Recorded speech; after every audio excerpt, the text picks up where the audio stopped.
Buenas tardes y bienvenidos a una de las últimas clases, por suerte, para ustedes del año, un año raro, intenso.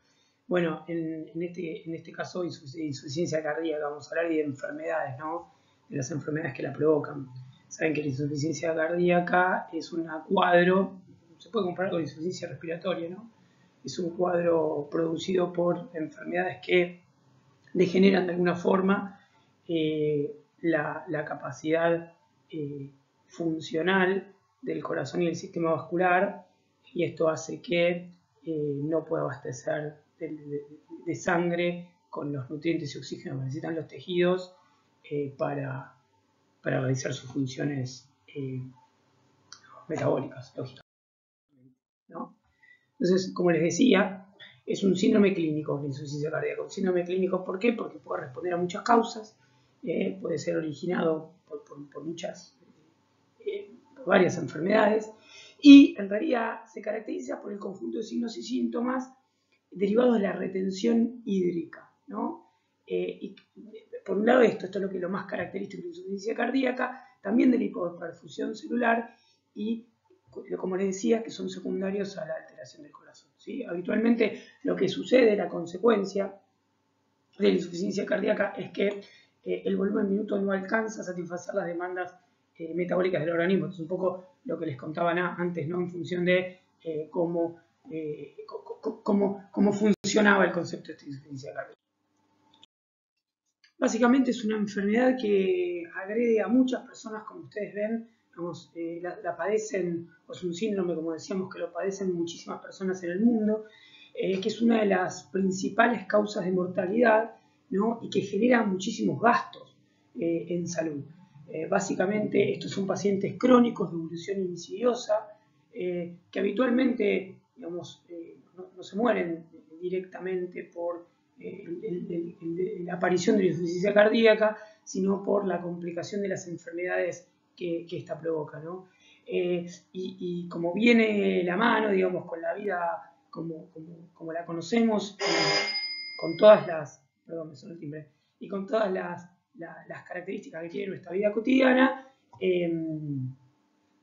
es factible que esto siga con esta tendencia cada vez más. Muy bien, y entonces dentro de seguramente esta cantidad de pistas, de signos y síntomas que va a tener una entidad tan poco específica, ¿cuáles son las cosas que nos pueden hacer sospechar o que hacen sospechar de la aparición de este tipo de cuadros, ¿no? O de este cuadro puntualmente? Primero son los signos y los síntomas de insuficiencia cardíaca, la evidencia de disfunción cardíaca, esto con un ecodoppler, con laboratorios, con electrocardiograma, digamos, todos estudios que se van complementando para terminar de darle forma y encuadre al caso. La buena respuesta mientras ve al tratamiento, es decir, entre la sospecha de la semiología, los estudios complementarios y la respuesta al tratamiento es cómo se logra la presunción diagnóstica. Pero antes de seguir metiéndonos en el tema, veamos básicamente cuáles son cuál es la anatomía del corazón, de manera tal que después podemos entender qué es que. Ahora van a ver, no me quiero adelantar, pero vamos a ver por qué les recuerdo esto. ¿Sí? Básicamente recuerden que la sangre llega vena cava superior a la aurícula derecha, ¿no? Mediante la válvula tricúspide que regula el paso de la sangre al ventrículo derecho. La sangre pasa, fluye en esa dirección, luego tiene que aumentar la presión intracámara en el ventrículo derecho para vencer la resistencia que impone la válvula pulmonar se abre y sale la sangre a la arteria pulmonar. De esta manera pasa por los capilares pulmonares y vía vena pulmonar llega a la aurícula izquierda. De manera tal que aumenta tanto la presión hasta que, venciendo la válvula mitral, pasa al ventrículo derecho, ¿sí? Y luego, venciendo la válvula aórtica, la semilunar, sale el ventrículo derecho hasta la aorta, ¿sí? Entonces, en este punto vamos a ver cuestiones en un ratito condicionan el llenado y el vaciado de cada una de estas cámaras, porque el corazón se puede considerar como una entidad mecánica global, pero en realidad esa funcionalidad global depende del funcionamiento individualizado en cada cámara y con cada válvula. ¿Quiénes son los más afectados o la población más afectada por este tipo de entidad? Bueno, sobre todo las mujeres, aunque parezca raro, si bien los hombres son más proclives a sufrir infartos inicialmente, que es, digamos, como la enfermedad cardiológica de la que hablamos más frecuentemente, son las mujeres las que sufren, y sobre todo las mujeres de alrededor de 70 años, las que tienen signos y síntomas de insuficiencia cardíaca o enfermedad avanzada, ¿no? Pero esto obviamente no es puntual, digamos, una regla, hombres y mujeres hacen insuficiencia cardíaca. Queremos decir predominantemente mujeres, pero no cualquiera tampoco, sino que hay ciertas cuestiones que exacerban el riesgo de desarrollar esta entidad patológica, como ser la hipertensión arterial, ¿no? La enfermedad coronaria, los cuadros de fibrilación o historia de fibrilación, la diabetes y el deterioro de la función renal. Todas esas cosas van a implicar, sumado a lo que decíamos antes, que estas personas puedan llegar a ser de riesgo para ser consideradas insuficientes cardíacas. Muy bien, ¿se acuerdan antes cuando hablábamos o yo les marcaba la necesidad de que se acuerden bien cómo es la estructura del corazón para saber cómo fluía? Bueno, es por esto básicamente, ¿no? Y por esto hablaba del funcionamiento individualizado de cada cámara, porque hay condiciones, ¿no?, que son determinantes fisiológicos de la función del corazón que tienen que ver con esto, ¿no? Cómo se llena una cámara, cómo se va a vaciar. Y para esto, tanto el llenado como el vaciado depende de lo que pase antes en esa cámara como de lo que pase después. Es decir, vamos a dar un ejemplo. Si vamos a hablar del ventrículo izquierdo, para hablar del ventrículo izquierdo, el vaciado del ventrículo izquierdo depende tanto de cuánta resistencia vascular sistémica haya o cuánta resistencia haya a la apertura de la válvula semilunar o la aórtica, y cuánta sangre llegue del aurículo izquierdo. Es decir, esas dos cuestiones las condicionan. Eso para dar un ejemplo en general. Ahora vamos a ver bien, pero en función de esto hay que tener bien claro estas cuestiones, ¿no? Es decir, el funcionamiento del corazón depende de tres cosas puntualmente. La primera es la contractilidad. La contractilidad es fácil de acordarse porque es la capacidad que tiene de contraerse cada fibra miocárdica y generar, por lo tanto, fuerza en ese músculo, contracción. Pero después hay dos condiciones que tienen que ver, una con el llenado, sobre todo de las cámaras, o la carga previa de la cámara antes de la contracción, que es decir lo mismo, ¿no? Y eso está determinado, si tomamos como referencia el corazón como una sola unidad funcional, está condicionado por el retorno venoso y el volumen sanguíneo. Es decir, si lo tomamos como unidad funcional, estamos tomando la aurícula derecha como que la que recibe la sangre para empezar el ciclo, ¿no? Y la poscarga, que son las fuerzas que se oponen a la diástole, es decir, se oponen a la eyección, se oponen a la salida de sangre del corazón, ¿no? Y estas son la resistencia vascular sistémica y la impedancia aórtica. Fíjense, esto funciona de tal manera que termina determinando, por ejemplo, la tensión arterial, ¿no? Fíjense esto. Por un lado tiene la precarga, como les decíamos, cuánta sangre llega al corazón, ¿sí? Esto depende de la volemia, que es la cantidad de sangre que anda circulando en el sistema, y del tono venoso, es decir, ¿no?, la construcción de los vasos, cuánto estén abiertos de calibre o cerrados los vasos. Entonces, de acuerdo a la cantidad de caudal que haya, esto determinado por el radio del conducto en el que van y el volumen de fluido, va a estar determinada obviamente, cuáles van a ser las condiciones previas a la descarga de, por ejemplo, la aurícula derecha, ¿sí? Pero por el otro lado, fíjense, ¿no?, ¿qué pasa con la contractilidad y la poscarga, ¿no? La contractilidad dijimos como capacidad del corazón del miocardio de contraerse, y la poscarga como las fuerzas que se oponen a la eyección de sangre del ventrículo izquierdo, ¿no? En este caso configurado por la impedancia aórtica y la resistencia vascular sistémica. La impedancia aórtica quiere decir cuánta resistencia, cuánto se opone la válvula aórtica a ser abierta, vencida para que salga sangre. Y la resistencia vascular resistémica a cuánto las arterias estén abiertas o cerradas de manera tal de permitir, de ofrecer más o menos resistencia al pasaje de sangre y de esa manera permitir con más o menos facilidad el flujo, ¿sí? Pero fíjense que la contractilidad y la poscarga determinan el volumen sistólico y esto es lógico, ¿no? Básicamente, cuándo se contraiga el ventrículo izquierdo y cuánta fuerza se oponga a la salida de sangre del ventrículo, nada, determina el volumen sistólico, es una variable fisiológica medida con intención clínica. Ahora, fíjense si el volumen sistólico, que es la construcción de todo esto que vimos antes, le sumamos la frecuencia cardíaca, ¿sí? De acá se calcula el gasto cardíaco, ¿sí? Básicamente, cuánta sangre sale por sístole del corazón, más la frecuencia con la que sale, básicamente configura o determina la cantidad de sangre que circula en el minuto, porque la frecuencia cardíaca se toma por minuto en realidad, ¿no? Entonces, esto es el gasto cardíaco, o el volumen minuto, lo pueden leer de otra manera. Ahora, fíjense que el gasto cardíaco, que es la cantidad de sangre que circula por minuto, más la resistencia periférica, es decir, la resistencia que las arterias ofrecen a la circulación de esa sangre, configuran la tensión arterial. Que es aquel valor que ustedes saben se mide con el esfigmomanómetro, con intenciones clínicas, digamos, condiciones clínicas, básicamente, sin más. ¿Sí? Ahora, hay cuestiones, el gasto cardíaco está influido por cuestiones que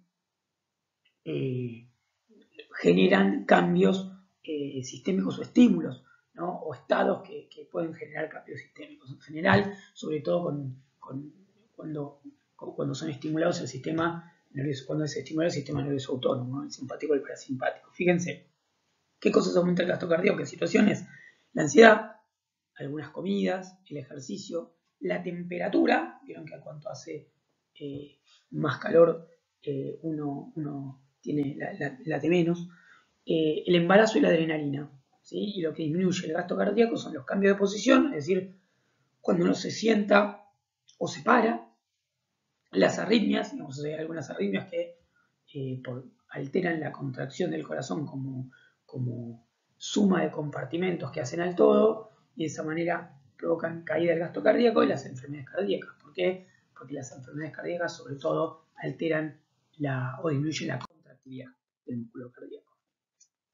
Ahora, aparte de funcionar de manera prácticamente de manera normal, si uno tiene en cuenta estas variables, el estudio de estas variables para describir el funcionamiento del corazón, tiene que saber que el corazón tiene ciertos mecanismos de compensación, ¿sí? Es decir, ¿qué pasa, por ejemplo, cuando llega más sangre de la que tiene que llegar a la cámara cardíaca, que está rodeada por tejido muscular, por miocardio, y esa cámara cardíaca se va extendiendo, ¿sí? Ustedes saben que la distensión o el separamiento de las fibras musculares generan aumento de la fuerza de contracción hasta que una vez pasado un punto de estrés, ya la fibra muscular, en vez de ir aumentando esa capacidad de contracción, empieza a disminuir, ¿no? ¿Por qué? Porque ya están muy alejadas las fibras como para que engranen y generen esa contracción. Ahora, esa fuerza de contracción obviamente está dada por la relación entre el fin de sístole y el principio de la diástole, como para que tengan una idea de qué es lo que sucede, ¿sí? Ahora, hay otros mecanismos que compensan la frecuencia cardíaca. Ustedes saben muy bien que uno es la frecuencia cardíaca, ¿no? ¿Qué nos pasa cuando nos cae la presión arterial? Cae el volumen minuto porque cae la presión arterial. Entonces, ¿qué es lo que hace el cuerpo? Aumenta la frecuencia cardíaca, ¿no? Para mantener ese volumen minuto. Entonces, ¿qué es lo que nos pasa, ¿no? Cuando nos levantamos fuerte o estuvimos enfermos y nos levantamos después de 2 o 3 días? Vieron que se sientan rápido y sienten como la patada acá en el mentón del corazón latiendo. Bueno, es esto, o el mismo ejercicio, ¿no? Cuando el cuerpo detecta hipoxemia y necesita aumento del volumen minuto, bueno, compensa de esta manera, ¿sí? Y la intrínseca, que es con los vasoreceptores y quimioreceptores, que básicamente responden al estiramiento de las cámaras y a la concentración de dióxido de carbono y oxígeno en sangre, como para saber si tiene que contraer más o menos rápido Y puntualmente, ¿cómo se controla la frecuencia cardíaca? ¿No? Bueno, directamente con el sistema nervioso autónomo, vía simpática y parasimpática.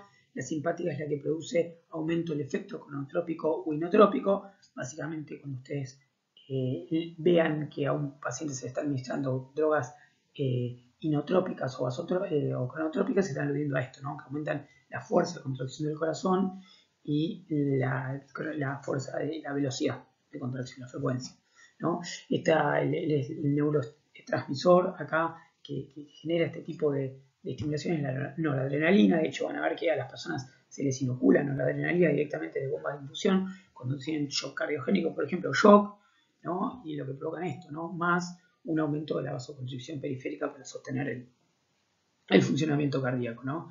Esta estimulación viene en nódulo sinoauricular y nódulo auriculoventricular.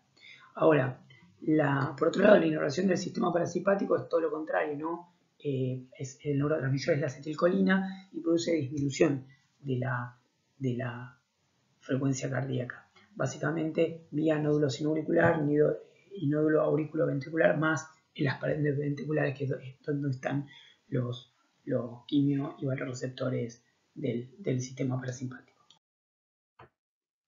Ahora, puntualmente, ¿qué hacen los vasoreceptores? Justamente responden a presión. Entonces, detectan el estiramiento del corazón, ¿no? Y como dijimos, están en la pared del corazón, ¿no? Ahora, cuando son estimulados, ¿qué hacen? Mejoran la carga tónica y disminuyen la inervación vagal del corazón, ¿no? Entonces, cuando necesitan, cuando se necesita más gasto cardíaco, aumenta la carga tónica, es decir, se contrae más fuertemente el corazón. Cuando tienen que bajar un poco un cambio, bueno, provocan liberación vagal, que es lo que produce vasodilatación, disminución de la tensión arterial y bradicardia, ¿no? Que es la respuesta vagal. Que es lo mismo que a uno le pasa cuando hace un desmayo, ¿no? Un desmayo en la hipotimia no es ni más ni menos que una descarga vagal. Bueno, esto en estos casos, para regularlo en condiciones dentro de todo fisiológicas, lo que se cargan son los vasoreceptores. Ahora, ¿qué pasa, no? Si todo esto falla, ¿sí? O no, o si hay algo en el corazón que oficia de injuriante y lo lastima, ¿no? Fíjense este cuadro para que vean y tengan en cuenta lo tarde que aparecen, lo tarde que uno puede concientizarse de que la persona con daño cardíaco está enferma de verdad, ¿no? Y que es tarde cuando lo hace. Fíjense, vamos a ver este cuadro, ¿no? Una persona cualquiera sufrió un infarto agudo de miocardio, ¿sí? Entonces, como consecuencia del infarto agudo de miocardio, obviamente se produce una lesión primaria, que es ese infarto agudo de miocardio. Le vamos a subir videos ilustrativos para que vean básicamente cómo es, ¿no? Pero el daño del miocardio, como justamente va a dejar como secuela una porción del músculo disfuncional o funcional, va a terminar generando compromiso de la fuerza intersticial. Con lo cual va a haber menos volumen sistólico, porque se altera la contractilidad. Con lo cual, inicialmente menos volumen cardíaco, menos volumen minuto. Pero lo que pasa es que el corazón no se confirma con eso. Si dice, che, vieron que dijimos, compensaciones, variables compensadoras fisiológicas, pónganse en marcha. Bien, se ponen en marcha. Las variables compensadoras fisiológicas dicen, che, no me alcanza, algo está pasando, pero yo lo que hacía siempre y daba resultado, esta vez no alcanza. Entonces, ¿qué hace el corazón? Activa, ¿no? El daño, el auxilio circulatorio, ¿sí? Por ejemplo, con el sistema renina-angiotensina-aldosterona. Ahora vamos a ver qué es. Pero básicamente, que es activar el sistema circulatorio, retener líquido, en resumen, ¿sí? Entonces, esta retención de líquido, ¿no? Genera a la activación de otros mecanismos compensatorios que sostienen el volumen minuto, porque reteniendo líquido va a volver el volumen minuto a los valores cercanos a los que el corazón conocía en condiciones suyas fisiológicas, ¿no? Pero estos mecanismos compensatorios que generan daños secundarios, van generando daños secundarios, ¿no? ¿Por qué? Porque va estresando el sistema de una manera tal que no está listo para sostener en el tiempo. Entonces se terminan generando cambios fisiológicos y anatómicos permanentes que terminan configurando el daño secundario, ¿no? Que es una vez que las manifestaciones de insuficiencia clínica aparecieron. Es decir, recién después de todo esto aparecieron las manifestaciones de insuficiencia cardíaca, es decir, cuando se estableció el daño secundario. Y esto oficia de lesión secundaria, ¿no? En este punto ya el cuadro es irreversible y seguramente el grado de separización grande.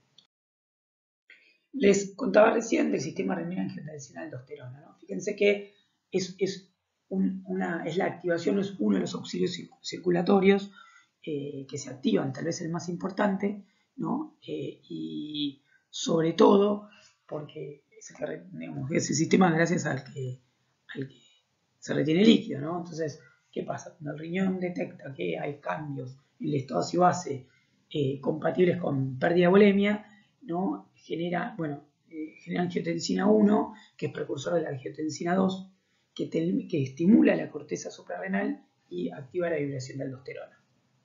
Y esto básicamente, ¿qué hace?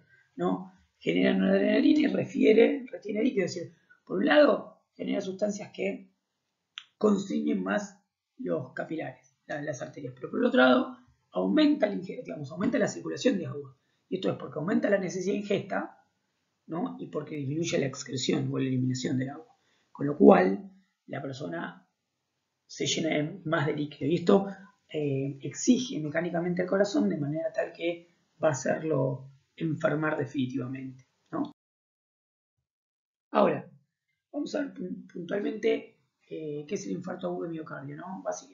El infarto agudo de miocardio es un cuadro, para explicarlo de manera general, que es provocado por la oclusión de una o más arterias coronarias, ¿no? Entonces, ¿a qué se debe esta oclusión de las arterias coronarias? Habitualmente a la ruptura de una placa de ateroma, ¿sí? Entonces, con esa placa de ateroma viaja, se enclava, se activa la respuesta inflamatoria y terminan agregándose elementos formes alrededor del desprendimiento ese y se termina de cerrar la arteria coronaria, ¿sí? Ahora, el infarto agudo de miocardio depende, digamos, en general produce, lo que tiene característico es que produce daño muscular, ¿no? Parte de ese daño muscular va a ser reversible y parte no. Ahora, antes de infartarse el corazón, habitualmente está sostenido a situación de isquemia. ¿Por qué? Porque los capilares los que se terminan, o las arterias que terminan generando el infarto, se van estenosando gradualmente, no es que de repente se una placa de ateroma de la nada y listo. Entonces, van sufriendo lo que es el fenómeno de enfermedad de aterosclerosis, que es la agregación de placas de ateroma en el endotelio del capilar. Y entonces el calibre de la arteria se va achicando de manera que llega de manera tal que va permitiendo llegar cada vez menos sangre a esa porción del miocardio, y esa porción del miocardio, que es altamente reclutadora de oxígeno, denuncia eso con angina de pecho, ¿no? Hasta que llega un momento donde la arteria se tapa, en cuyo caso se produce el infarto. Cuando se produce el infarto, se produce interrupción total de la circulación de sangre, interrupción total de la llegada de nutrientes a esa parte del tejido, y con lo cual se muere, a diferencia de lo que es isquémico, que sí. Bueno, ahora como ven, se cobra un montón de muertes el infarto, los infartos alrededor del mundo, digamos, y sobre todo en países desarrollados. Digamos, si bien este gap existía, digamos, en Argentina hoy, según la SAC, estamos también entre los primeros países del mundo, ¿no? Con causas de muerte, o mejor, entre los primeros, a nivel de los países del primer mundo. Y esto antes había una diferencia por la alimentación, por el ritmo de trabajo y demás, que ahora no existe más, ¿no? De hace 30 años para acá fue desapareciendo esa barrera y pasó todo lo contrario. Terminamos trabajando más nosotros con peores condiciones que los países del primer mundo y con menos cultura de cuidado, como tal. Con lo cual, esto es factible que vaya para peor en unos años. Ahora, ¿se acuerdan que yo les contaba que el infarto no empieza en el infarto per se? El infarto empieza con los cuadros de aterosclerosis. Los cuadros de aterosclerosis básicamente son el tapizamiento del endotelio, de las arterias coronarias, ¿no? Con placas que se llaman de ateroma, que son placas formadas por plaquetas, glóbulos blancos, y básicamente elementos formes, ¿no? Disparados por la presencia de colesterol, o colesterol elevado en sangre arterial, y que esto hace que se formen estas, como decíamos, plaquetas en las paredes de los capilares. Y de esta manera se van, si quieren, estenosando, tienen una disposición parecida a la de las escamas de un reptil dentro de la pared del vaso, y se van disponiendo de esta manera, ¿no? De manera tal que por un lado van estenosando el espacio endoluminal del capilar, hasta que van generando situaciones en las cuales pasa tan poco flujo que se van generando isquemia, ¿no? Y esa isquemia ya empieza a activar mecanismos de compensación, ¿no? Pues sí. Y hasta que obviamente se produce la obstrucción aguda del vaso, ¿no? Y cuando se produce la obstrucción aguda del vaso, ahí es donde se produce lo que se llama puntualmente el infarto propiamente dicho, ¿no? Con las características del mismo, con la consecuencia secuelar de la disfunción muscular regional, digamos, en ese sector del miocardio, y con el potencial trastorno de la conducción eléctrica que se pueda mismo. Ahora, bueno, ustedes saben cuáles son los factores de riesgo, básicamente, los escucharon hablar un montón de veces, los factores de riesgo cardiovascular, se dicen un montón de publicidades, ¿no? Esto tiene que ver con los factores de riesgo. Hay modificables y no modificables. Los modificables son los más famosos, ¿no? La hipertensión, el sedentarismo, la diabetes, la dislipemia, la obesidad, el tabaquismo, que son todas cosas que sabemos que nos predisponen a sufrir este tipo de enfermedades. Pero las otras son las no modificables, ¿no? Que hay unas que tienen cada vez más peso, ¿no? Por ejemplo, los factores hereditarios, se sabe que cada vez tienen más peso, digamos, y tienen más, como le digo, peso en lo que es la generación, ¿no? De placas de ateroma, de aterosclerosis y el desarrollo después de la aparición del infarto, ¿no? Pero fíjense que para los hombres es más factible desarrollar infarto que para las mujeres, ¿no? La edad, y claramente, bueno, la vejez que viene relacionada, la diabetes también heredada, la diabetes desarrollada, la tipo 2, y la heredada, que es la tipo 1, y yo les hablaba recién de los factores hereditarios. ¿Cómo se puede presentar, cómo se puede evidenciar clínicamente la presencia de un infarto o detectar la presencia de un infarto? A ver, esto es muy amplio, ¿eh? En este caso, en el caso que haya dolor, disnea, desvanecimiento, estas son posibilidades, ¿no? De hecho, la idea es describir los signos y síntomas, pero ustedes vieron que habitualmente el infarto de libro es aquel que le hace dolor opresivo en el pecho, ¿no? Irradiado al maxilar inferior o al brazo izquierdo, ¿sí? Y que tiene sensación de opresión. Bueno, por eso le decía de opresivo, te agarra el cuello, la mandíbula, aparte de que te comprime el pecho, ¿no? Entonces, y que es sostenido en el tiempo, no es que aparece y desaparece. No, este es el dolor típico, no necesariamente es siempre así. Ahora les voy a contar por qué. Bueno, la disnea también puede aparecer a veces sí, a veces no. La disnea aparece cuando el infarto es tan grande que genera edema agudo de pulmón. No siempre es así. La mayoría de los infartos no cruzan con disnea, cruzan solamente con dolor, ¿no? O con alguna otra alteración, o puede ser un síncope, puede ser un desvanecimiento, ¿sí? Por disminución de la presión perfusión cerebral, porque el corazón, hasta que compensó, tardó de compensar el volumen minuto y la persona cayó, ¿no? El síncope es el desvanecimiento sin aviso previo, sin sintomatología previa. Es decir, vos cuando te vayas a desmayar, dentro de todo, cuando te levantás, sabés que te sentías un poco mal o que veías un poco borroso. Bueno, acá no. Acá puedo estar hablando yo con ustedes, me caigo de frente al teclado de la compu, eso es un síncope, nunca me di cuenta. Habitualmente esto es de etiología cardiogénico-neurológica. Bueno, por lo tanto, esto no siempre tiene que ser grande el infarto, ¿no?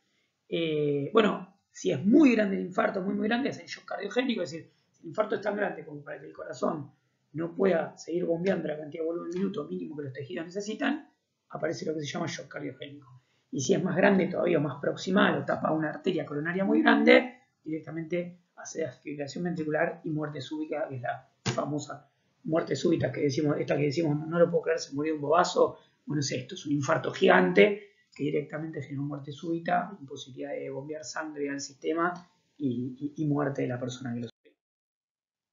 Ahora, fíjense cómo en las mujeres la cosa es más complicada, porque no hace los síntomas estos típicos, ¿no? que sobre todo exterioriza el hombre, ¿sí? Básicamente son más signos relacionados con la falta de energía. Se sienten como cansadas, hacen somnolencia, fatiga. El dolor de pecho no es tan típico, no siempre se disnea y eventualmente se siente más abotagadas, cansadas, ¿no? No es tan característico, ¿no? como en el hombre. Ahora, muchos de los infartos, muchos, pasan inadvertidos. ¿Por qué? Porque directamente no hace sintomatología la persona o porque hace dolor de pecho muy poquito tiempo, ¿no? Si el infarto es chiquito, o porque muchas veces, sobre todo si es cara inferior, se confunde con la acidez, con el dolor postprandial. Entonces, una persona de repente comió como bestia, se fue a patear una pelota y dice, uy, tengo acidez. Bueno, no, esto puede ser un infarto. Después, bueno, obviamente se diagnostica mucho tiempo después, cuando se tiene que hacer un estudio, tiene que entrar al hospital y se hace evidente que hay alteraciones electrocardiográficas compatibles con infarto. Esto es de cara inferior, sobre todo. Bueno, obviamente, dada la sintomatología, se puede confundir y hay que diferenciarlos con estos diagnósticos que ven acá, ¿no? El desgarro esofágico, la hemorragia de tensión, la disección aórtica o el trombolismo de pulmón. Ahora, ¿cómo se determina clínicamente si una persona está infartada? Bueno, primero, que tenga antecedentes de dolor de pecho de no menos de 30 minutos antes de la consulta. Es decir, se tiene que sostener 30 minutos de manera relativamente estable. Que haya cambios electrocardiográficos, este famoso desnivel del ST, y que haya biomarcadores séricos, ¿no? Esto, troponina, citokina tipo B, etc. Ahora, ¿cómo se trata? Habitualmente, bueno, el tratamiento, como ustedes bien saben, es médico, ¿no? Las primeras atenciones son posicionar al paciente semisentado con las piernas dobladas, ajustar el primer botón de la camisa, y si las personas no son alérgicas, poner una aspirina, una aspirineta y sordir si tiene indicado por su cardiólogo abajo de la lengua, ¿no? Darle aire y activar el sistema médico de emergencia. Esto puede derivar a un montón de cuadros de acuerdo a la gravedad y la urgencia, pudiendo terminar incluso, ¿no? en necesidad de derivación urgente al centro o reanimación o sostén cardiopulmonar básico. Ahora, cuando llega al hospital, básicamente dentro de todo esto, digamos, lo que vamos a decir es que hay diferentes situaciones, ¿no? Las que puede llegar esa persona al hospital y de acuerdo a esto puede requerir o nada, digamos, oxigenoterapia en lo que hace al sostén respiratorio, o, bueno, a veces, la mayoría de las veces les diría, o todas, mejor dicho, se les pasan antiagregantes plaquetarios, la aspirina es uno, la aspirineta, por eso muchos pacientes cardiopatas toman aspirinetas, trombolíticos cuando se necesita, cuando el trombo es muy grande, para revertir rápidamente la obstrucción y poder restablecer la circulación a ese sector del corazón que está interrumpida. Bueno, nitratos, beta-bloqueantes cuando se generan disritmias, y bloqueantes de los canales de calcio.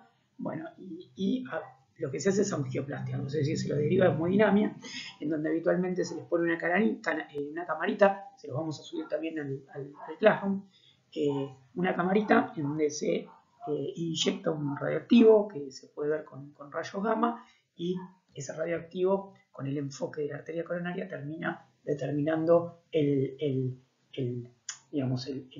cómo circula la sangre en esa arteria coronaria. También a veces eso se utiliza para, esa misma intervención se utiliza para dejar un stent puesto, ¿no? Una vez que entra con la canalita, se deja un stent puesto que es como una red, una malla de red que expande a la arteria. Y por último, cuando son muy graves los infartos o comprometen severamente al tejido miocárdico, o son extensos, como les decía, se hacen cirugías de revascularización miocárdica. Esto para restablecer la llegada de sangre al corazón,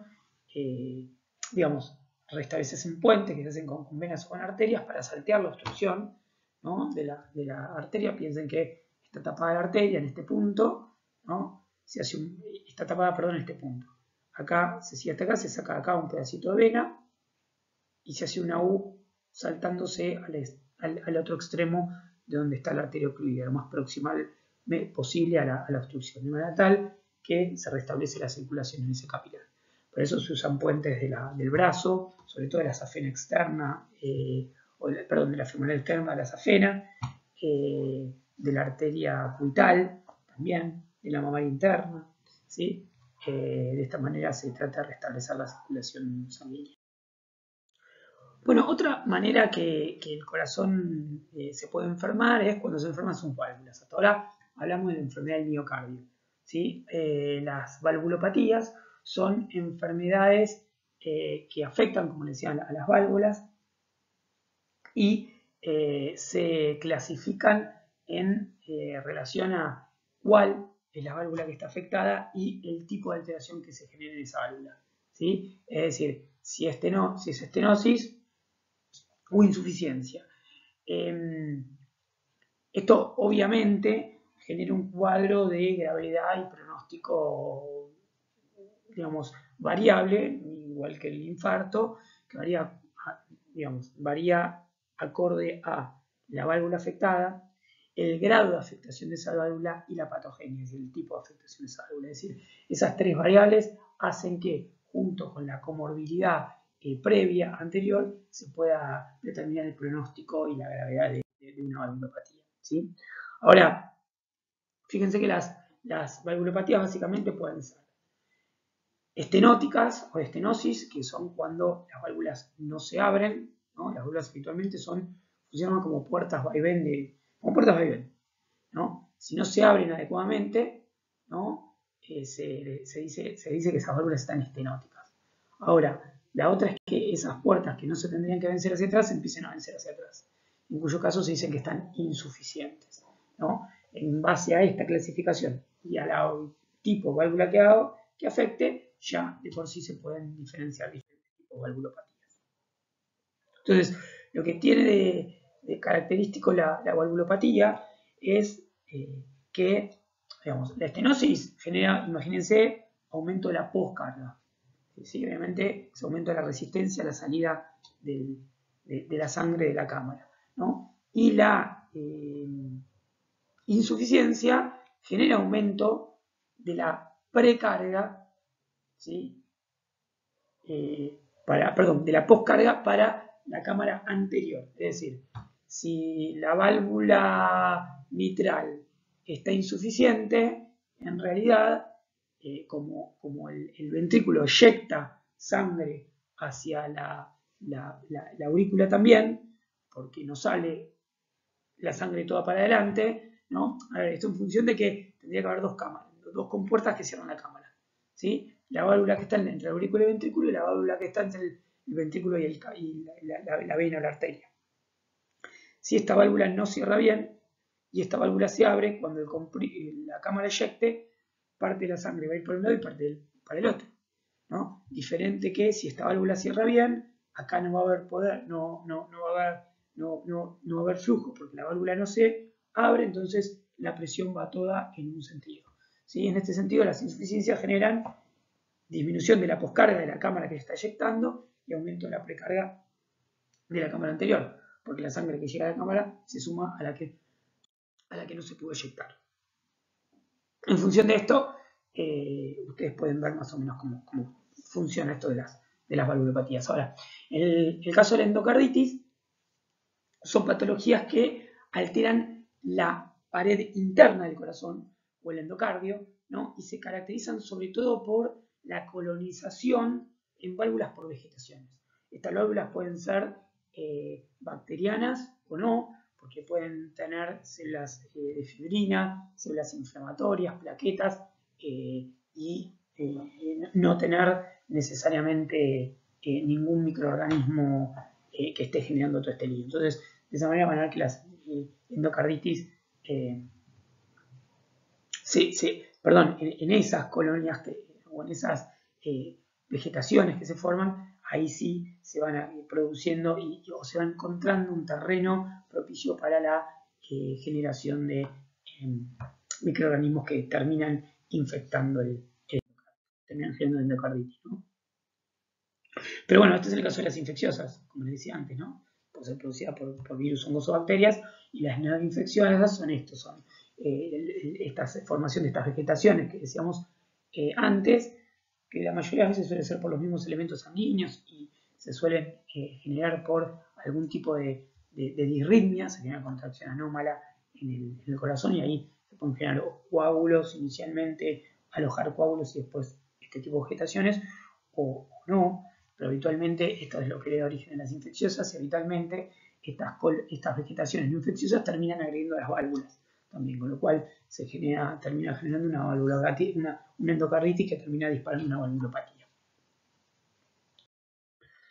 Bueno, nada, es menos frecuente, muchísimo menos frecuente que el infarto, pero acá los hombres la sufren mucho más que las mujeres, ¿sí? Y los factores de riesgo son, bueno, la edad, como siempre, el consumo de drogas intravenosas, ¿no? O las vías de acceso permanente, es decir, cualquier cuestión que te genere inoculación o que te permita o facilite inoculación del germen en el torrente sanguíneo, lógicamente, por una cuestión de circulación, va a predisponer a que hagas endocarditis, ¿no? Por eso el consumo de drogas, por eso la accesoría permanente, por eso las cirugías, ¿no?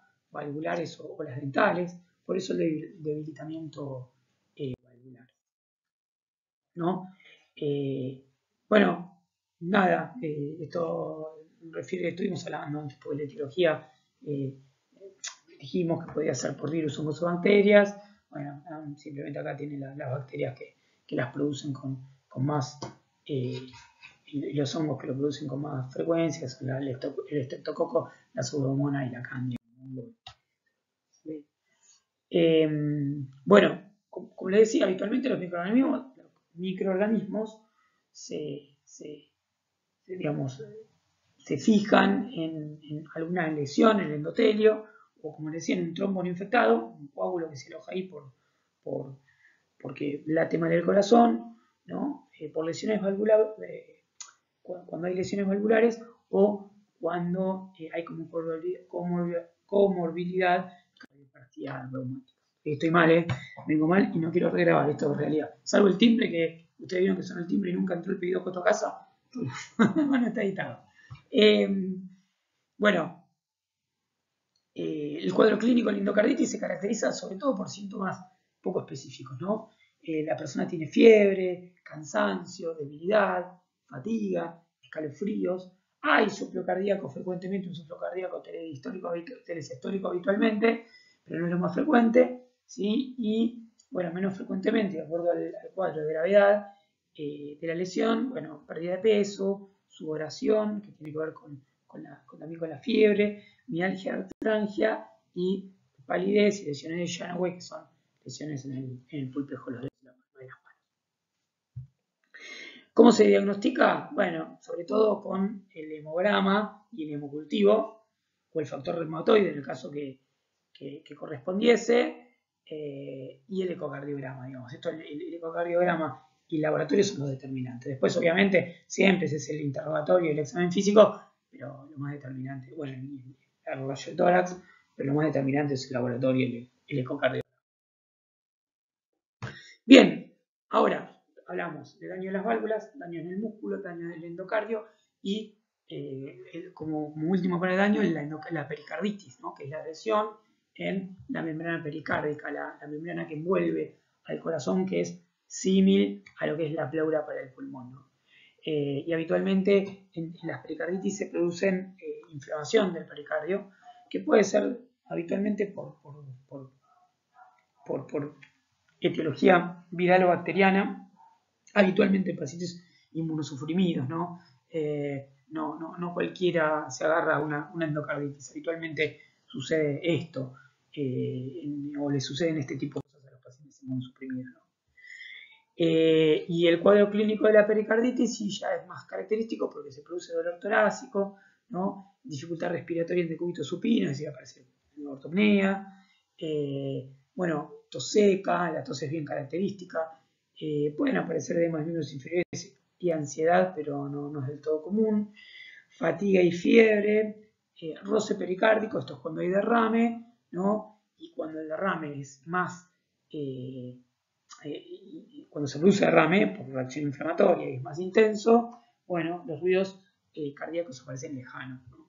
Y puede aparecer lo que se llama frote pericárdico, que es este famoso frote tipo crujir cuero o frotar cuero que vieron con la gente, con el equipo de Semiopato 1. Bueno, el diagnóstico básicamente es, como habíamos dicho, ¿no? con el hemocultivo, con la proteína C reactiva y los factores reumatológicos cuando correspondiese, ¿no? Con el ecocardiograma. El ecocardiograma esto es determinante. También se pueden hacer, ¿no? Gamografía con radiolúcidos, con lo que hago poco Prado, TAC, la tomografía axial de tórax también te da una imagen bastante específica de si el pericardio está inflamado, de si hay líquido interpuesto entre el miocardio y el pericardio, etc., ¿no? Y como para soportar esta parte, bueno, los rayos X, les decía la tasa de sedimentación electrolítica, la pericardiocentesis diagnóstica, ¿no? La pericardiocentesis diagnóstica también a veces es una herramienta bastante utilizada porque es donde muchas veces se rescata el germen. Si hay líquido, ¿no? que rodea al corazón y producido por la inflamación del pericardio, es muy factible que por proximidad ese líquido tenga mucha colonia de los elementos o de los microorganismos que provocan la pericarditis, con lo cual se toma ese líquido y se envía al laboratorio para estudiar qué tipo de gérmenes son. Bueno, el tratamiento básicamente es buscar la causa, dar analgésicos para que la persona pueda estar y pueda respirar bien, si a veces corresponde diuréticos o no, la pericardiocentesis, ¿no? La pericardiocentesis era como lo que vimos en las patologías pleurales, la punción con fines terapéuticos para robar, para sacar el líquido y mandarlo o sacarle el líquido para liberar el pericardio o mandarlo a analizar. Bueno, las antimicóticos y la pericardiectomía, ¿no? A veces es necesario dejar un tubo de avenamiento en el pericardio, un tubo de avenamiento pleural, para que drene el líquido ese excedente, ¿no? que está en el pericardio. Bueno, esto que vemos acá es a nivel gráfico, solamente para que vean cómo es un corazón enfermo, ¿no? Cómo pierde la forma, está lleno de grasa, fíjense, ¿no? Posiblemente un paciente muy obeso, cómo pierde la forma y queda muy, muy deteriorado, ¿no? Un corazón enfermo, ¿no? Con esta enfermedad. Bueno, un poco los factores de riesgo para desarrollar insuficiencia cardíaca, ya metiéndonos en insuficiencia cardíaca propiamente dicha, es la hipertensión arterial no controlada, el hipotiroidismo no tratado, el alcoholismo, la hipotensión arterial, el aumento de urea y creatinina, el sedentarismo, la adicción a drogas, la mala alimentación y los factores hereditarios como decíamos antes, ¿no? Y bueno, ya esto un poco vimos en los cuadros anteriores.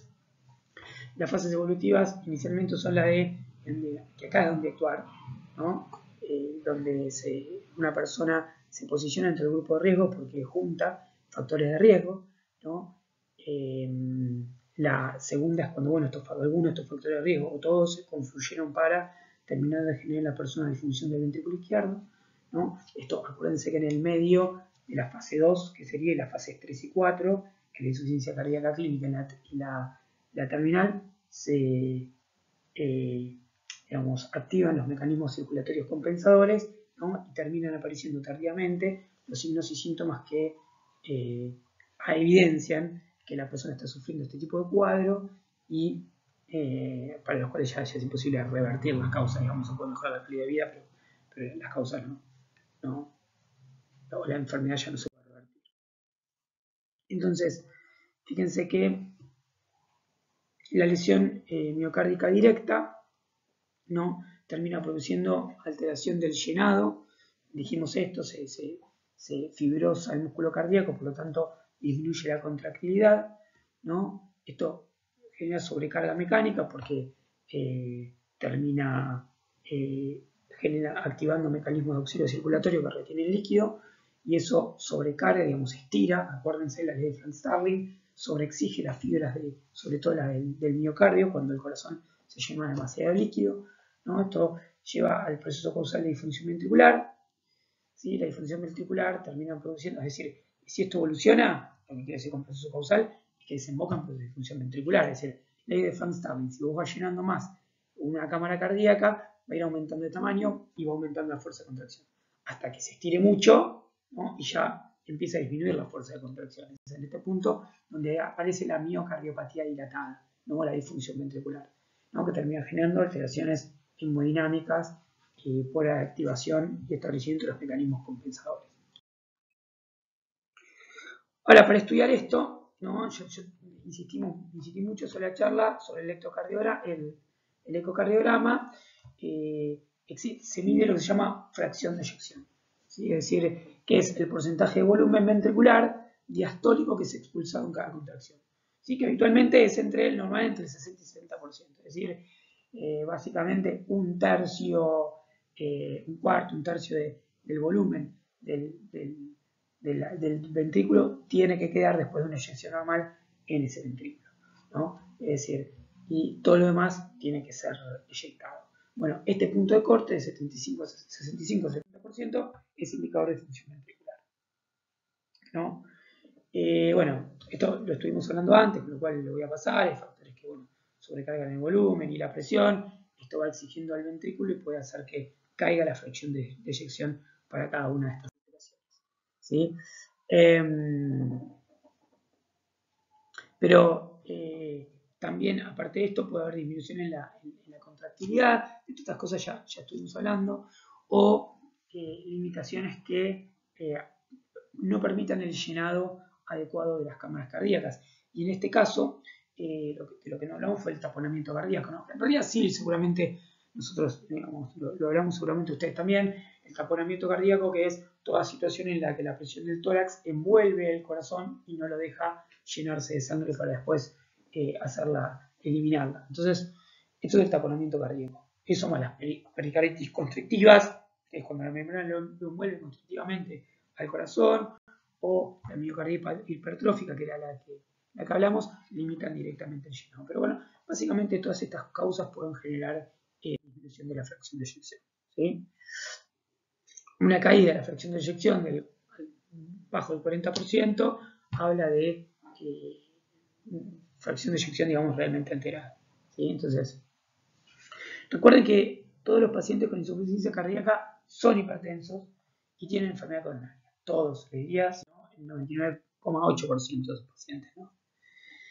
Y que hay factores que precipitan la descompensación de insuficiencia cardíaca. Como les contábamos, esta entidad es una entidad en general crónica, es decir, las personas la llevan, tienen sus limitaciones funcionales, pero no están internadas todo el tiempo, están en su casa haciendo sus actividades relativamente de forma normal, con limitaciones, lógicamente.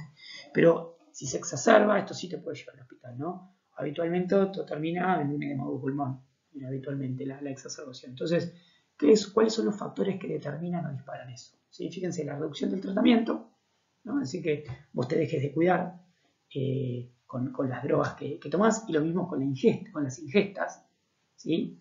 Con la sal, con el alcohol, que no te cuides con eso. Alguna disritmia de aparición súbita te puede descompensar, sea esto para taquicardia o bradicardia, ¿no? La hipertensión arterial puede generar algún tipo de estresamiento al corazón enfermo que te lleve al hospital, que te produjo una reagudización de tu cuadro cardíaco crónico. El estrés, esto ya lo hablamos y lo sabemos, y algunas drogas, ¿no? Como los AINES, los corticoides, los beta bloqueantes, etc. Hay un montón, ¿no? También la insuficiencia respiratoria aguda, que esta es una de las principales causas que disparan las insuficiencias cardíacas, ¿no? La anemia, las endocrinopatías, digamos, sobre todo las alteraciones de la glándula tiroidea, le dan una paliza al corazón terrible. Generan mucho cambio en el perfil de funcionamiento cardíaco. Bueno, la insuficiencia renal, el tromboembolismo pulmón, las endocarditis, la miocarditis, los infartos, todas estas cosas realmente desencadenan este tipo de cuestiones. Entonces, vamos a ver ahora qué tipo de insuficiencia hay, ¿no? Porque de acuerdo a cómo se comprometa el funcionamiento cardíaco es el tipo de insuficiencia, ¿no? La primera es la anterógrada. La anterógrada es la insuficiencia cardíaca que compromete el gasto cardíaco hacia adelante, es decir, en la cual el flujo conserva su dirección, pero seguramente es mucha menos intensidad la que se necesita. La retrógrada es la causa, sobre todo por las insuficiencias, en la cual el flujo no es únicamente o no va en el sentido que tendría que ir, sino también en el sentido contrario, hace flujo anterógrado. El corazón en este caso. Derecha izquierda, de acuerdo a la porción del corazón que esté más comprometida. Agudo crónica, de acuerdo al momento de la enfermedad en el que estén, recién hablamos de esto. De bajo débito o alto débito, vamos a insuficiencias cardíacas que mantienen el gasto cardíaco y otras en las que caen son las de bajo débito, y de acuerdo a si la disfunción es histórica o diastólica, también puede ser de calidad. Entonces les decía recién que la falla retrógrada en la falla retrógrada el corazón falla en inyectar la sangre cardíaca, la sangre que se acumula en la cámara cardíaca. Esto genera congestión sobre todo venosa y visceral, ¿no? Y obviamente esta congestión visceral va a ser representada por el edema de pulmón. Ahora, en la anterógrada, el corazón lo que falla es mantener un gasto cardíaco, el gasto cardíaco normal, ¿no? Como ustedes ya saben, el gasto cardíaco normal es el que necesitan los tejidos para entre 4 y 5 litros, y es el que necesitan los tejidos para cumplir sus funciones metabólicas, por lo menos las indispensables. Entonces, en la falla anterógrada el corazón falla en esta misión, si quieren, ¿no? Ahora, fíjense la expresión de la insuficiencia cardíaca, de las insuficiencias, acorde a la localización, ¿no? Miren, y esto es como va a ir variando acorde a qué fase está alterada, digamos, la precarga, la procarga, era lo que les contaba antes, ¿no? En la falla retrógrada, el ventrículo izquierdo, ¿sí? Lo que va a haber es congestión pulmonar y edema agudo de pulmón. Lógicamente, ¿no? Si yo me hago un gráfico con el corazón, si la sangre no puede salir en sentido, digamos, si quieren, fisiológico, no puede ir el flujo, en sentido del flujo fisiológico, y el flujo retrógrado, ese flujo retrógrado del ventrículo derecho a la aurícula del ventrículo izquierdo a la aurícula izquierda, y la aurícula izquierda se congestiona en los capilares pulmonares, lo cual el resultado es el edema agudo de pulmón. En cambio, la falla anterógrada, que genera un bajo débito, bajo gasto, ¿no? Hipoperfusión, palidez, diaforesis, uriguria, hipotensión arterial, ¿no? Que básicamente es lo que expresa la salida, la falta de salida de sangre del corazón. Ahora fíjense qué diferencia si es a la derecha, porque si es anterógrada a la derecha, lo que va a caer es el gasto cardíaco, lógicamente, ¿no? Porque no llega sangre de la cámara derecha de las cámaras derechas a las cámaras izquierdas, para que después lleguen al cuerpo. Ahora, si la falla es retrógrada del derecho, se van a encontrar con estos pacientes en donde tienen hepatomegalia, ¿no? Y edemas en los miembros inferiores fríos con congestión yugular. ¿Sí? Justamente ¿por qué? Porque la congestión está en el territorio de las venas cavas. Y en este sentido genera este tipo de síntomas, ¿no? Bueno, también están las sistólicas y las diastólicas, ¿no? Las diastólicas es cuando el corazón por algo no se llena adecuadamente, ¿no? Y la diastólica es cuando el corazón no se puede vaciar adecuadamente. Lógicamente se define así de fácil, ¿no? Ahora, la crónica es aquella insuficiencia cardíaca que debutó en algún momento, ¿no? Y se mantiene en sus periodos estables y descompensados, si quieren, pero, digamos, sigue desarrollándose y sigue avanzando en periodo de compensación. Y la persona puede hacer sus cosas normalmente, como decíamos antes, con limitaciones, pero, digamos, realiza su vida prácticamente normal, ¿no? Aunque también estos periodos se intercalan con periodos de agudización en los cuales la persona suele hacer insuficiencia cardíaca con edema agudo pulmón, aguda, con edema agudo pulmón, necesidad de internación y todo lo que ya hablamos hace un ratito, ¿no? Bueno, la crónica, la aguda, obviamente la exacerbación de la crónica, y la de novo, la insuficiencia cardíaca que se desarrolla por primera vez. Digamos, la primera vez que una persona hace insuficiencia cardíaca, ¿no? derivado de una enfermedad que, nada, se cursó en días o semanas, básicamente termina desencadenando en, como decíamos, una insuficiencia cardíaca que es nueva, no se llama de nuevo, es la primera, y bueno, después obviamente eso seguirá con el cuadro, con el curso del cuadro de cronicidad. Ahora, la de bajo débito es la insuficiencia cardíaca en la cual el volumen minuto cae. Esto lo habíamos mencionado y lo habíamos dicho antes, ¿no? Y la de alto débito es en las que el gasto cardíaco está por arriba del indispensable. Pero no necesariamente esto quiere decir que las cosas funcionen bien, ¿no? Recuerdan que cuando el corazón, cuando le pasaba algo al corazón, cuando se sentía agredido, injuriado, activaba mecanismos de auxilio circulatorio. Bueno, ese punto se llena de líquido y el gasto cardíaco se compensa, lo que no quiere decir que la causa que está generando la alteración cardíaca también, ¿sí?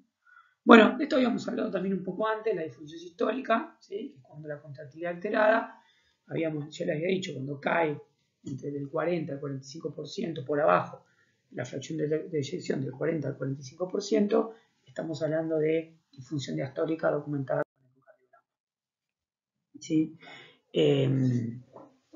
Bueno, esto lo hablábamos también, ¿no? La disfunción diastólica, el corazón no se llena adecuadamente, las cámaras no se llenan adecuadamente, pero la fracción de eyección está conservada, ¿no? Es mayor al 45%, ¿no? Ahora, la sistólica no es igual. En la sistólica la fracción de eyección cae. Bueno, y una de las necesidades es estratificar la gravedad de la disnea, ¿no? En realidad, el dolor de pecho que es similar a la de la disnea, ¿no? Acá quedó la disnea, pero está mal escrito claramente, ¿no? Es cuando el dolor de pecho, la angina de pecho aparece en los diferentes niveles de actividad, ¿no? Si aparece en reposo, ¿no? Perdón, si aparece en reposo, la 4, o, bueno, si se mueve sin limitación a la actividad física, 4 o 1 respectivamente. Y en el medio, bueno, con digamos, pequeñas actividades o moderadas genera angina, y con actividades más grandes, digamos, actividades más intensas se genera angina para la clase de 2. ¿Sí? Bueno, ahora, la insuficiencia cardíaca aguda, como dijimos, puede ser crónica, de la descompensada, puede ser descompensación de la crónica, puede ser insuficiencia cardíaca de nuevo, es decir, por primera vez, o puede ser secundaria directamente a fallo cardíaco inmediatamente reciente, ¿no? Como es el caso del infarto, ¿no? de la valvulopatía de instalación brusca o de las miocarditis. Ahora, ¿cómo evoluciona y cómo se trata? Fíjense que en la insuficiencia cardíaca aguda, ¿no? Lo que se produce es hipertensión. La hipertensión arterial va a terminar o va a ser expresión también de lo que va a suceder en el pulmón, que es lo que genera el motivo de la consulta, que es la falta de aire, que es el edema agudo pulmón. ¿Cómo se trata el edema agudo pulmón? Bueno, con drogas y ventilación invasiva, básicamente. ¿Qué es el edema agudo pulmón? Es el encharcamiento en el parénquima e incluso en los alvéolos de líquido exudado de la sangre, producto del aumento exacerbado de la presión hidrostática en los capilares pulmonares. Es decir, la presión aumenta tanto en los capilares pulmonares, ustedes saben que no tienen sellamiento hermético, sino son porosos, que se abren esos poros y empieza a ir elementos formes y líquidos hacia el parénquima pulmonar e incluso los alvéolos, ¿no? En este caso, estamos ante un cuadro de edema medio trabajo. Y otra cuestión relacionada a la aparición de enfermedades del corazón es el cor pulmonar. El cor pulmonar es la falla del ventrículo derecho, ¿sí? Básicamente es de tipo anterógrada, ¿no? Es básicamente, estas son las que se producen en la hiperinsuflación dinámica en los EPOC.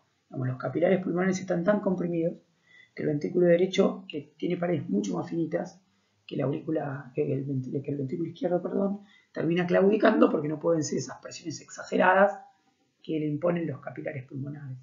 De manera tal que termina generando edema agudo pulmón, con hipertensión pulmonar y edema agudo pulmón, ¿no? Y es por esto que se desarrolla la falla. Bueno, un poco lo que decíamos antes, ¿no? ¿Por qué se caracteriza este síndrome clínico de insuficiencia cardíaca? Bueno, por hipoperfusión renal, por bajo flujo y bajo volumen minuto, por menor filtración glomerular, disminuye la eliminación de creatinina porque se activa el sistema de angiotensina aldosterona, aumenta la resistencia vascular sistémica y progresa la insuficiencia cardíaca y el deterioro renal.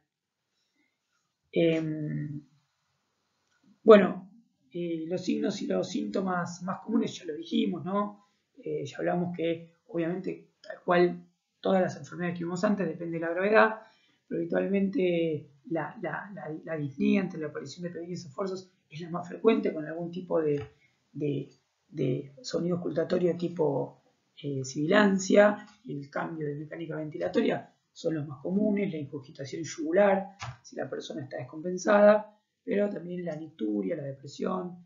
Obviamente estos pacientes se desacondicionan muscularmente porque es cual el EPOC, ¿no?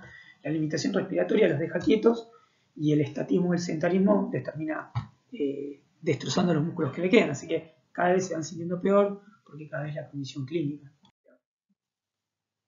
Bueno, también vimos, son todos signos y síntomas derivados de todas las enfermedades que vimos también, ¿no?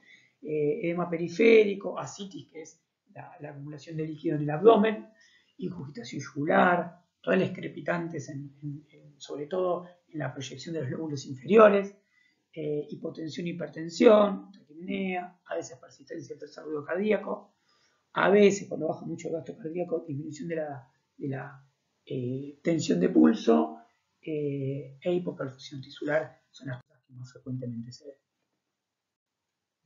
Y los estudios complementarios que se utilizan para hacer seguimiento y diagnóstico de este tipo de entidad son la radiografía de tórax, los laboratorios llamamos, ¿no? Los marcadores séricos y las troponinas para evidenciar daño miocárdico, el electroencefalograma, el ecodoppler o el Doppler cardíaco o el ecocardiograma, el Holter a veces para seguimiento del estado de condición eléctrica en tiempo real, ¿no? Y el Swan-Ganz en casos agudos que es para medir las presiones de enclavamiento en la aurícula y en los capilares pulmonares, que está medio en desuso, no se está usando ya. Bueno, para que vean una placa de insuficiencia cardíaca, básicamente van a ver esto, van a ver un corazón que es mucho más grande en relación al el eje transversal del tórax. Esto, digamos, provoca un índice del aumento del índice cardiotorácico, edema alveolar, edema intersticial y redistribución de flujo, ¿no? Fíjense que estas líneas arriba, ¿no? Son signos de cuán hipertensados están los capilares, y los otros signos hacia donde haya ido el líquido, ¿no? Intersticio o alvéolos en este caso. La tomografía de tórax expresa algo bastante parecido. Como ven, signos de hipertensión capilar, edema alveolar, ¿sí? Y edema en el intersticio se ve ahí más vidrio esmerilado, ¿no? Con algo de reacción pleural por mal funcionamiento cardíaco, ¿no? Fíjense cómo, sobre todo la redistribución de los vasos se hace más aguda, ¿no? Se puede ver mejor. Bueno, los tratamientos, obviamente, después de que aparezcan los signos no se puede hacer nada, el principal va a ser el diagnóstico precoz y la prevención, ¿no? Esto para qué? Bueno, para modificar factores de riesgo que después permitan mejorar la expectativa de vida, ¿no? Y esto, ¿cómo se mejora la expectativa de vida y la calidad de vida? Bueno, disminuyendo o aliviando los síntomas, ¿no? Todo esto va a prevenir complicaciones, porque cada vez que una persona se complica, dispara la posibilidad dispara su mortalidad y su mortalidad. El tratamiento básicamente es con la dieta, la vacunación, el ejercicio, ¿no? Cuidando el estilo de vida, no adherir a los excesos en exceso si quieren. El tratamiento farmacológico cuando ya está establecida, con los antihipertensivos, con los betabloqueantes o los reguladores del ritmo, ¿no? Y cuando se aguda y hace edema agudo pulmón, la ventilación no invasiva. Recuerden, la ventilación no invasiva es la estrategia por excelencia para tratar la insuficiencia respiratoria producida por el edema agudo pulmón. Bueno, diuréticos, ¿no? Para descargar de líquido al corazón, y los inotrópicos ya vimos, ¿no? Para aumentar la fuerza de contracción, y cronotrópicos para también aumentar la frecuencia, muchas veces que es necesaria, del latido del corazón. A veces cuando la persona es hipertensa, bueno, se tiene que administrar vasodilatadores, como la nitroglicerina y el nitroprusiato de sodio. Esto es para disminuir la poscarga, ¿no? Del ventrículo izquierdo, es decir, disminuir la fuerza que tiene que hacer el ventrículo izquierdo para llevar la sangre, ¿sí? ¿Y por qué se las trata a estas personas con BNI? Bueno, principalmente es verdad que tiene todos estos efectos que están acá, ¿no? Disminución de la frecuencia cardíaca, aumento del volumen corriente, aumento de la ventilación alveolar, disminución del trabajo del sistema respiratorio, mejora la relación de pulmón, mejora el intercambio gaseoso, ¿no? Eso es verdad. Pero básicamente, ¿qué es lo que hace la ventilación invasiva? Oficia como de canilla, digamos, ¿no? Vieron que la sangre llega por, dijimos, la vena cava superior vía vena cava inferior. Entonces, si está congestionado todo el sistema, lo mejor que puedes hacer es dejar que el corazón lo descongestione. Pero ¿cómo haces eso inmediatamente? Si no cortas la llegada de sangre al corazón, el corazón no puede descongestionar.